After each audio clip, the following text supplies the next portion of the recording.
Right then, so what I'm going to show you now is we have got our monster. Okay, we've got our monster cell, we've got a basic body, I've got a little bit of a hole coming out here, and we've got the head attached. So it's all pretty reasonably secure. Alright, so what we're now going to do is I'm going to show you how to make the protein spikes.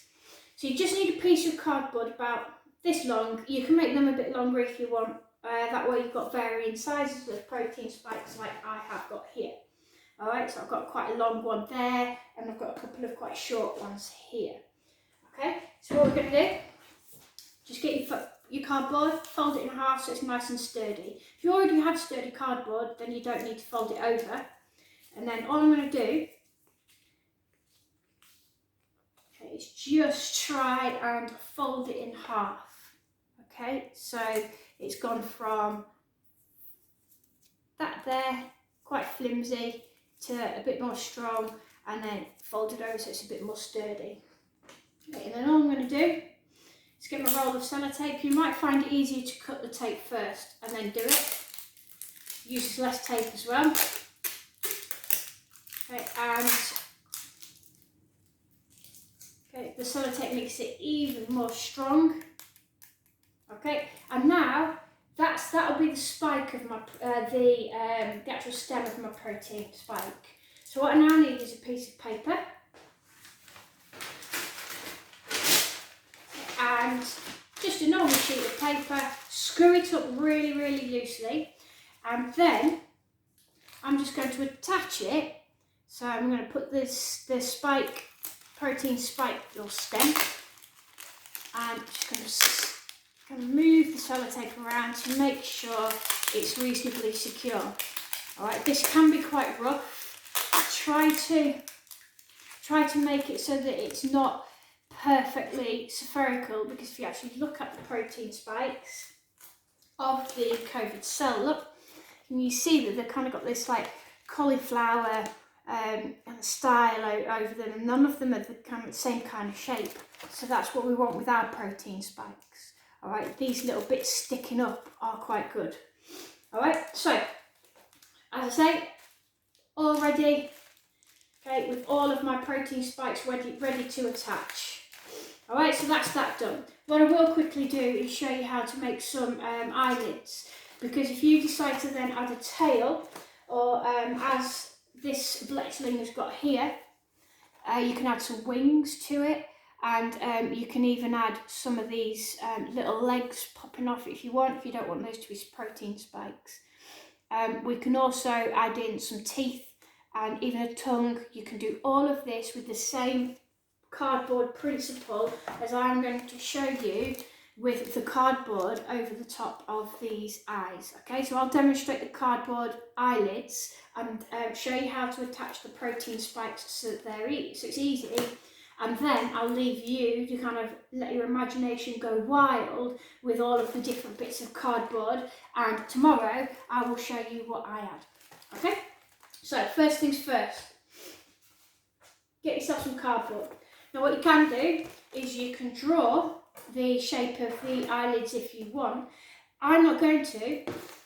I quite like my monster to be a bit dysfunctional. Alright, so all I'm going to do is just cut out some very basic semicircles, and they are going to form my eyelids. Okay, if you want your monster to be evil, make sure that the eyelids go diagonal, okay, like that. Alright, and then that will automatically make your monster evil. Alright, so I'll just use this one as a template. Just basically, be careful when you're cutting things out, of course. Okay, and I'll just break it up. So I'm making it all curvy with my fingers, so I'm kind of sculpting the card.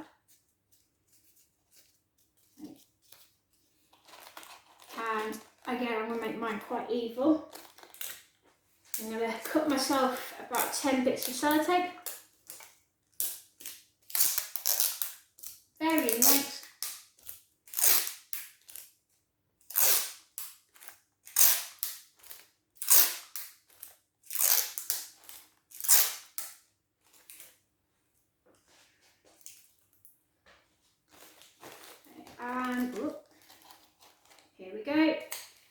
going to start attaching them.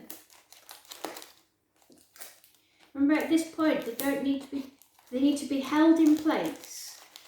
Okay, but they don't need to be, you don't need to completely coat the monster in sellotape. You just don't need to. Okay, the paper mache flower will do that for you.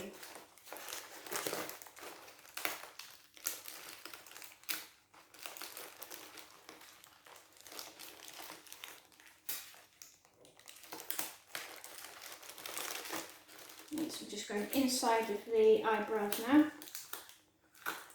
Again, even this is now starting to attach, secure the eyes in a bit more as well. This step does need a bit more sellotape than just attaching the rest of the body, because you need to make sure that it stays in the shape that you want it to go in. There's no point in moving around, because when it comes to the flower, it will make it very hard for you to actually paper mache. So don't worry too much if this takes you a bit of time.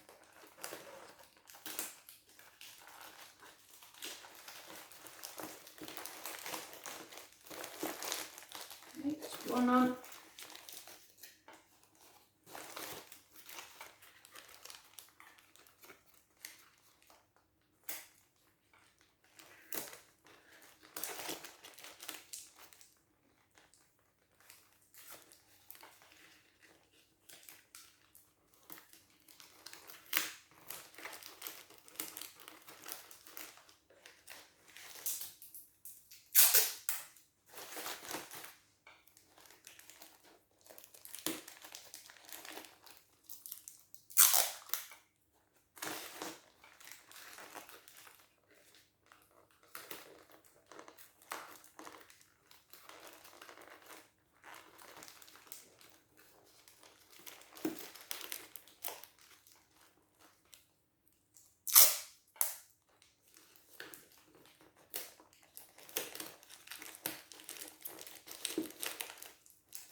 Okay, so I'll secure this a little bit more shortly because this one's a bit wobbly. Alright, and I'm going to try and bend this, and I'm even going to try and cut that draft a little bit more just to make it look a little bit more even. Okay, what I'm also going to do is, before we add the protein spikes, we should get a bit more paper and screw that up into the ball, because inside of these eyes here I would like there to be a very small pupil. So I'm just going to sellotape a piece of newspaper together so that it doesn't come apart when I push it in. And all I'm going to do is slot that inside. You don't have to add those if you don't want to.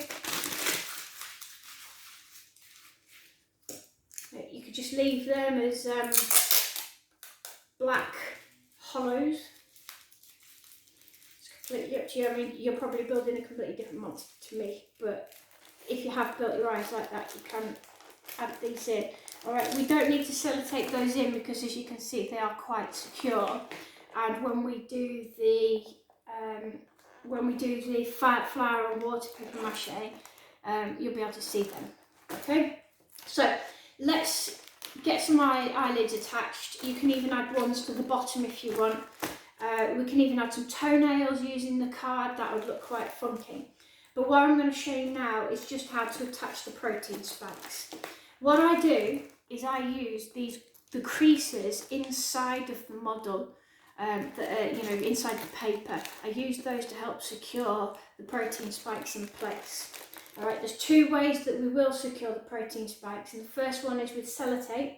But the second one is the most important one, and we will use the paper mache to build a secure base to it. All right, so then it actually sticks onto the model. All right, so we don't need to go crazy with the sellotape here. We just need to make sure, like the card, they are secure.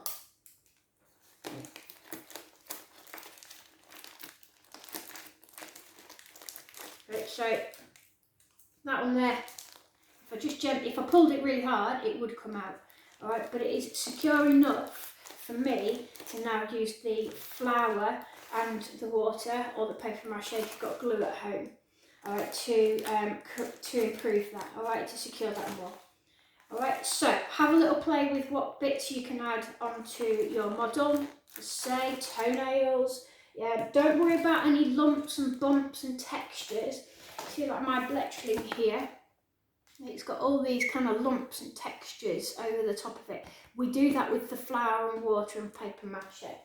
Alright, so we only want to kind of do the most obvious structural elements to it. Alright, play around with the card. Don't go too fine. Don't try and go too crazy. What I'm trying to say is don't try and make things too intricate with the cardboard, because it makes it very, very, very hard for you to add the paper mache flour water over the top.